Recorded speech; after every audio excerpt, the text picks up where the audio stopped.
Hello there, and welcome to What the Dog Podcast, where we talk about what your dog's doing, why they're doing it, and can we fix it?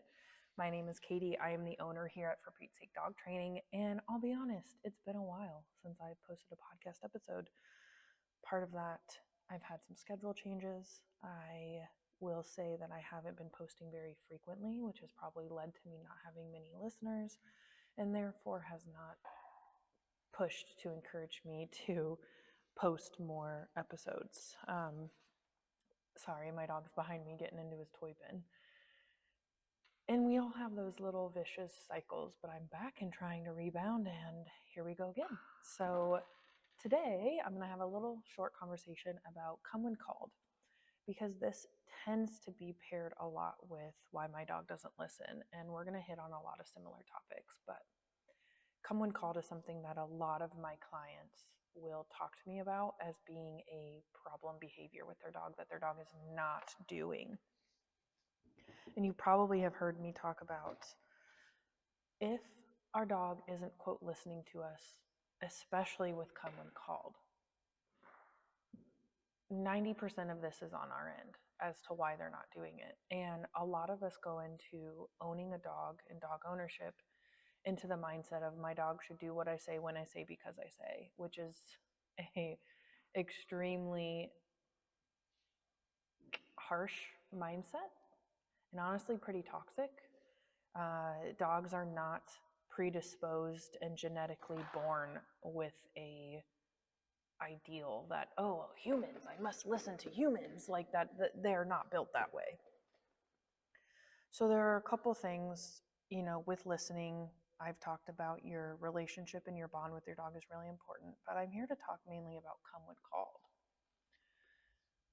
Because again, that's when a lot of clients are suggesting that their dogs aren't listening to them.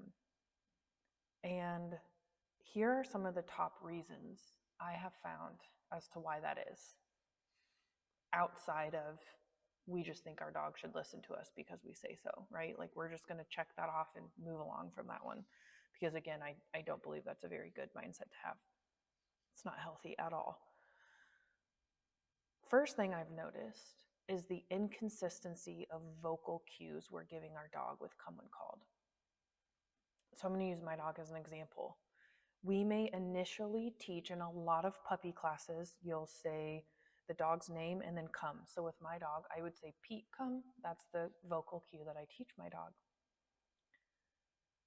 I will observe myself as well as other clients. So I found this with myself too. So very normal thing to do is when we say my dog won't come to me when I ask, and we're not just saying Pete, come.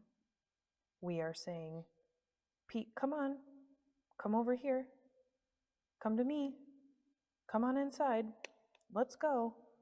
We're saying so many different variations, and English is not our dog's first language by any means, right? So we are using the wrong verbiage that we have not taught our dogs. So I challenge you, if this is an issue you see with your dog of not being able to come when called, start thinking about how are you asking them? Are you using the words that you taught them? Or are you changing it up a lot and you're using different words? So that's one thing to check. Second thing to check is, in a way, what's in it for them, right? Now I talk about like bribery versus rewards in a different podcast episode too. When we are asking a dog to come to us, 90+% of the time, we are asking them to leave something that is very rewarding to them. And it is usually what I call them, like they're being very doggy in that environment. So if they are outside sniffing, if they are, chasing a scent that they're smelling, they are trying to eat something, they are smelling the neighbor dog through the fence or playing with the neighbor dog, right? Like they're usually doing something that we don't want them to do, but their brain really enjoys doing.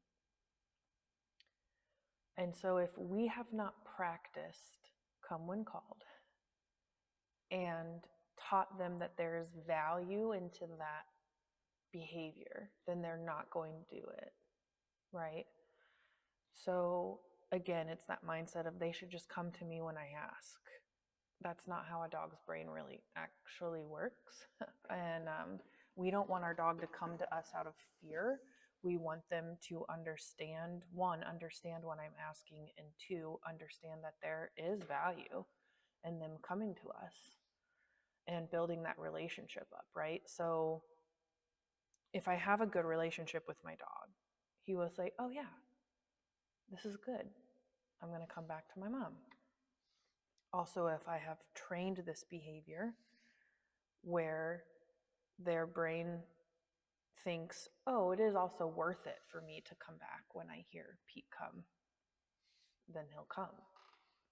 So are we rewarding this behavior? Because I also found with myself and my clients, most of the time when they would say, come when called isn't working, my dog is outside in the backyard, I want them to come inside. That is like the biggest, most common environmental situation when they're saying it's not working. What happens is their dog comes inside and they shut the door and they go on their way, right? And I'm not saying you have to give your dog a treat every time, okay? If you're already on that, oh, I have to bribe my dog with a treat every time, and that's not what I'm saying. You can talk to the bribe versus rewards, podcast as well. What I'm saying is there's no value in that. And you are value, not just food. You yourself have value. Toys have value. Affection has value. There are lots of things we can reward our dog. But I do think that it is, personally, I think that I should be rewarding my dog for leaving the very fun, very positively rewarding thing they were doing to come back to me, right? So think about it as like you have a lot of fun at your house. Your house is relaxing, you enjoy it, and you have to leave your house to go to work. You're going to get paid to go to work. So there is value in you going to work, right? Your dog needs to see that value too, of leaving the fun, comfortable, or fun activity of being outside and sniffing to come inside where it's less fun. Honestly, let's think about it. The inside of our house is less exciting and less fun for dogs. So already it's a downgrade. So we have to kind of help them with that upgrading this behavior a little bit by making sure it has value. Now, with that is the practice. And you can't expect your dog to immediately run to you when you say, Pete, come here in the house where it is low grade, down, it is a downgraded environment. It's not as cool, not as fun. And they do it right away. And then you're like, oh, I can do come when called inside my house 20 feet away from my dog. Now we go outside where the distractions are way more intense. If you haven't realized especially the nose, the quality of the nose of the dog, I should get into that too, of their senses. They smell so much. They hear a lot of things, right? So also sometimes our vocals can get kind of clustered in the cloud of all these sounds that they're hearing. It's very fun for them outside, and it's very distracting. I cannot expect that my dog will have a 20-foot come when called behavior outside in the backyard when I just finished, when I had that's the level I just got to inside the house where it's distracting, where it's not less distracting as 20 feet away. I cannot have those are not equal situations, so I can't have equal expectations. When I start to work outside, when it is more distracting, I need to start almost back at the basics. I need to be just a couple feet away from my dog and practicing through those distractions. Again, in this environment of being outside, come when called has value, and I need to teach you that. And then over time, I will increase that distance while outside. And that's like outside of my own backyard, where again, I've smelled a lot of I keep talking like I'm the dog. Your dog has smelled a lot of these smells that they've been around on a daily basis. Now you go to the dog park, come when called is a great cue to have at the dog park. Go to a regular park, but your dog's on a 30-foot leash, right? Wherever you're at, that is not your backyard. or even just on a walk on a 6-foot leash, you have to again think about this environment is a different level of distraction, so I cannot expect my dog to have the same level of come when called behavior. So I need to kind of start back and make it a little easier for them, being a couple feet away from them, and over time increase the distance. Anytime you feel like your dog does not come when called, so you say, Pete, come, and you're like, man, they're not listening to me. They're not even looking at you. There's a couple things I want you to think about. Again, did you use the correct words? Have you practiced for this level? Now, it's not always distance, it can be the type of distraction. So if your dog maybe your dog and your neighbor dog chase each other along the fence. That was a pretty high distraction for my dog versus my dog is just sniffing a leaf in the yard. Two totally different levels of distraction. I could still be 6 feet away from both of those distractions, and my dog will listen to me, will quote, listen to me when they're sniffing the leaf, but won't listen to me when they are trying to disengage from the dog at the fence line. Again, his brain is calculating the values and how rewarding each of those individual behaviors are. Do I chase my friend dog along the fence line, or do I come back to my mom for a treat or for pets or for a toy or whatever it is, right? Whatever the reward, if it's you, if it's food, if it's playtime, if it's a toy, whatever it is. Dogs are constantly evaluating which one's more rewarding to them, which one has more value. That's how their brain thinks, because they are very much chemically emotional creatures. And so historically, they know what chemicals are released during different activities.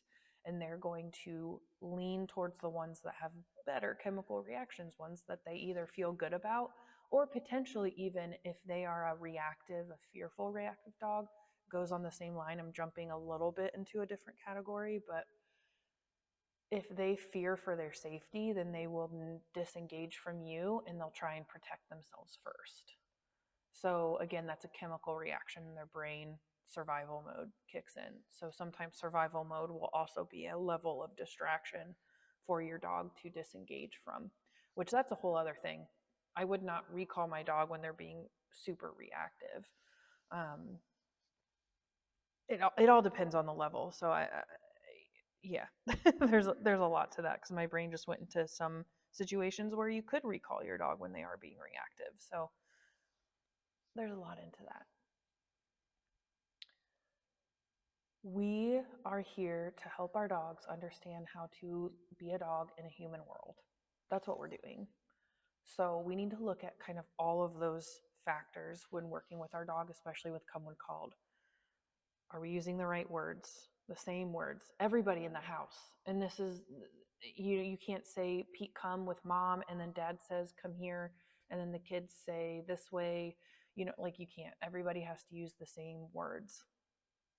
Are we rewarding it? Is there value into this behavior? And are we practicing at all these different levels where we need it? So, getting back to, if your dog does not listen to you, you need to think about those things. If you are using the right words, yes, I am, check.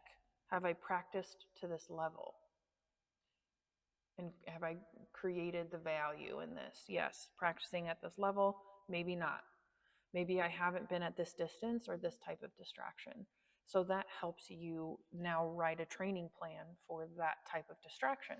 And a lot of the times, if it's the type of this distraction, I'm always going to move closer in distance. Like those two things, I kind of interchange. If the distraction gets higher, then I need to shrink my distance. Those are the first two things I go to.